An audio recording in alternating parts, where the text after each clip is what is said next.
পাড়ায় যাদের দাদা বলতেন তাদের হাতে নির্যাতনের শিকার হয়েছিলেন। নির্জন জায়গায় তুলে নিয়ে গিয়ে গণধর্ষণের অভিযোগ উঠেছিল, কিন্তু রেহাই মেলেনি তারপরও।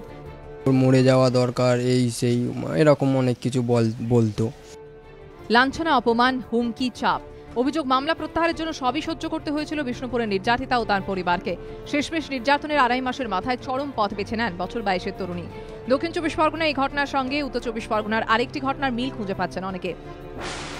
25শে অক্টোবর 2013 মধ্যমগ্রামের বাসিন্দা এক কিশোরীকে গণধর্ষণ করা হয় বলে অভিযোগ। থানায় অভিযোগ জানিয়ে ফেরার সময় সেই দুষ্কৃতীরাই ফের তাকে ধর্ষণ করে বলে দাবি তার পরিবারের। ধরা পড়ে মূল অভিযুক্ত ছোট্টু সহ 6 জন, কিন্তু তাতেও রেহাই মেলেনি। অভিযোগ, মামলা তুলে নেওয়ার জন্য লাগাতার চাপ দিতে থাকে অভিযুক্তদের সাগরেদরা। আতঙ্কে মধ্যগ্রাম ছেড়ে বিমানবন্দর থানা এলাকায় একটি ভাড়া বাড়িতে চলে যায় কিশোরীর পরিবার, কিন্তু তাতেও নিষ্কৃতি মেলেনি। মামলা প্রত্যাহারের জন্য বাড়িওয়ালার ছেলে ও তার এক ভাইও ক্রমাগত চাপ দিয়েছিল বলে অভিযোগ। 2013 সালে 23শে ডিসেম্বর মর্মান্তিক ঘটনার সাক্ষী হয় রাজ্যবাসী। গায়ে আগুন দিয়ে আত্মহত্যার চেষ্টা করে গণধর্ষিতা কিশোরী, শরীরে 70% পুড়ে গিয়েছিল। এক সপ্তাহ ধরে জমে মানুষের টানাটানি। 31শে ডিসেম্বর আরজিকর হাসপাতালে মারা যায় সে।